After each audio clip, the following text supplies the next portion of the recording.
Yeah, sure, I'll speak. Last time was nothing, you know. I wasn't nervous, sweating and stuff, but no, yeah, I'm really glad I get to be up here and speak with you guys. So, yeah, so last week Matt talked about God's dreams and plans for our life. And I thought it was pretty cool. And so I had me thinking, and then he told me, he was like, hey, you're gonna keep on going with that. So I was like, okay, cool, pretty cool. So I don't know if you guys have ever been like, man, I really want to watch this movie. Like, I really want to watch this movie. Like, when I get home, I'm gonna watch it. And for the past 3 weeks, I've been telling all the guys, like, I'm gonna watch Man of Steel when I get home. Superman, right? And I'm a Marvel fan, but come on, Man of Steel is pretty difficult to beat. And so for the past 2 weeks, I've been wanting to watch it. I have not been able to watch it. And so just a few days ago, I was like, you know what, I'm gonna plan it at a time. So 2 days ago, I finally watched it. Hooray, finally, right? And so, if you don't know too much about Man of Steel, it's Superman. It's, you know, the greatest hero of all time. Amen. Woo! Amen! It's that guy, he kind of looks like, he's not as built as me, you know, like, that's true. Yeah, I mean, like, he's somewhere around there. He's somewhere around there. Yeah, he does look mad. I'll be pretty honest, 10 more push-ups, I'll be there. Hey. But no, yeah, so in the movie, Superman's name is Clark Kent, and Clark has like all these superpowers and really cool abilities, obviously, Superman. And growing up, he's kind of just like doing his own thing, right? Like he's kind of just avoiding everybody and like hiding. He has like really like no purpose. Like he's just like walking around doing a bunch of cool things, but like for what reason? And that's almost gone. But yeah, so he's like just doing whatever. He's like hiding and trying to stay away from a bunch of people. And the reason why he's doing all these things, like all like kind of like worthless things, like not really doing anything, like hiding, like really going it out, like stealing people's clothes, like to be able to like just survive. And the reason why he's doing it is because he doesn't know who he is, and he doesn't know why he's there. And he reveals that in the movie. And so then that thought came to me while watching the movie, and it was to know God's plans and dreams for your life, you have to know who you are and why you're here. And let me go ahead and pray a minute. Lord, I just want to thank you so much for allowing me to be here and to speak tonight. And I just pray, Holy Spirit. I pray, Holy Spirit, that you would speak through me, Lord. That of all the things, Lord, no matter what's said, I just pray that somebody would take something away tonight, Lord, and that they would use it and that it would benefit them for your kingdom. In Jesus' name I pray. Amen. Amen. So going back to Superman, because it's honestly one of my favorite movies. There's this part in the movie where Superman's still a boy, and he's like, Dad, like all this stuff. He's like, can I just keep pretending to be your son? And then his father, he's on Earth, and then his father's like, he tells him this. He says, I am your father, but somewhere out there you have another father who gave you another name. Woo! And I was like, I know Christian wrote this. Come on, I know Christian wrote this. Like, no idea. And the thing is, when we don't know our real self and our real purpose, we miss out on those plans and dreams from God because we don't even know who we are. Right. And it made me think, because I don't know about you guys, but have you ever been like, you know what? I'm just gonna go see the Olympics. I'm gonna do the impossible. And the thing is, there's many people who say that and they do it, right? Like they come up with these really crazy dreams and plans. They're like, I'm gonna go do this awesome thing. I'm gonna become an Olympic athlete. I'm gonna become an astronaut or a professional walker. Yes. You see those people, right? They're just like walking on the track. He's like, bro, what are you doing? There's no way that's. But the thing is, when we come up with these really cool dreams, and plans for our own lives, the thing is, we don't even need God to accomplish them. You know what I mean? Like we're capable of doing them ourselves. And that's not what God intended. He wants to be a part of it.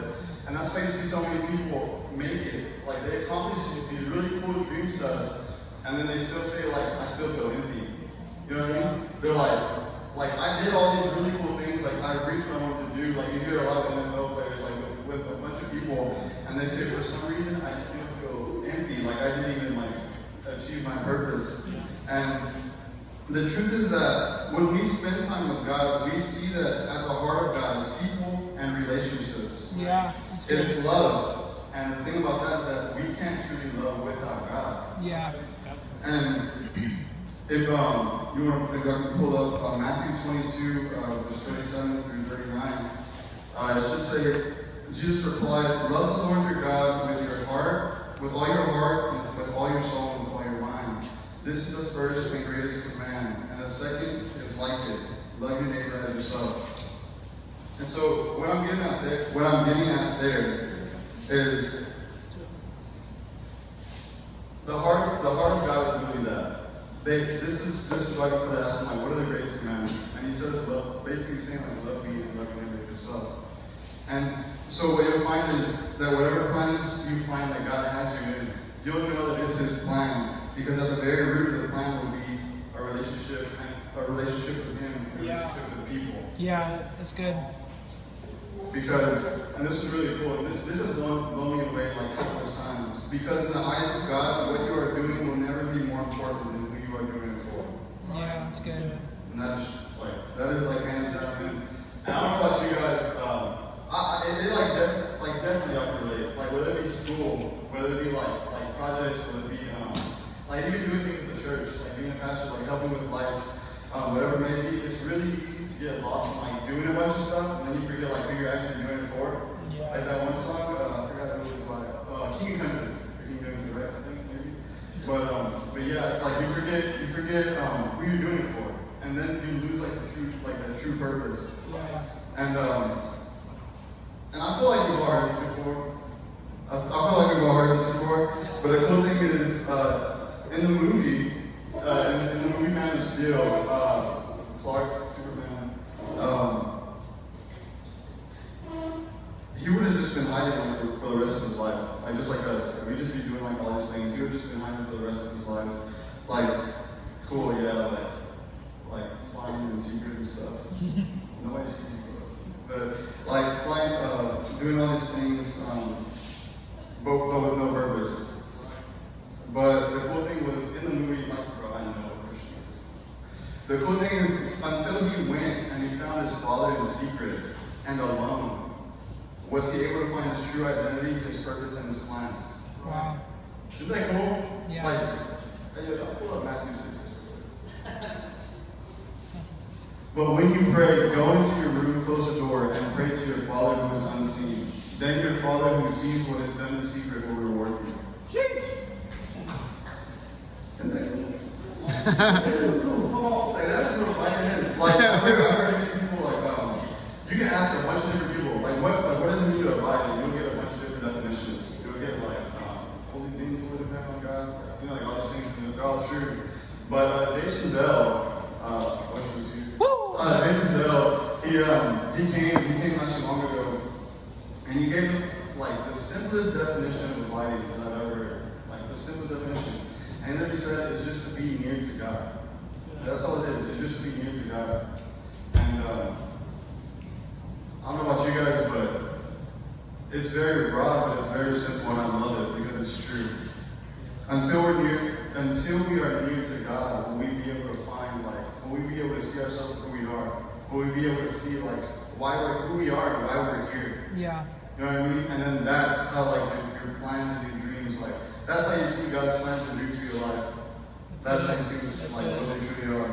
And if y'all could pull up John 15, verse 4. Remain in me as I also remain in you. No branch can bear fruit by itself. It must remain in the vine. Neither can you bear fruit unless you remain in me. And another word, if you change the version, you can change remain to abide. So it would be abide in me as I also abide in you.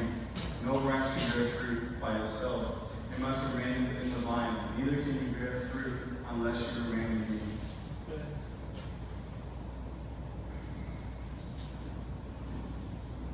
And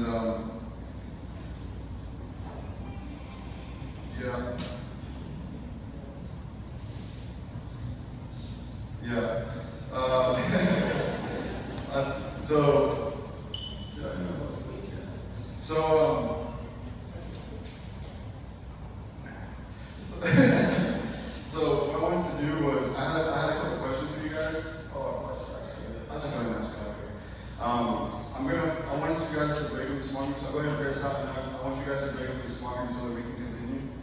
And yeah, I got a couple questions for you guys. Does that sound good? Yeah. Woo! Yeah? Very cool. Thank you, Lord. Thank you so much, Lord, for speaking, for being here with us, Lord. It's been such a privilege, Lord. And Holy Spirit, I just pray that through these meaningful conversations, through these questions, Lord, that we would be able to see more of you and more of your plans and dreams for our lives. In Jesus' name we pray. Amen. All right, so if you guys can break up this group into groups about 4 to 6.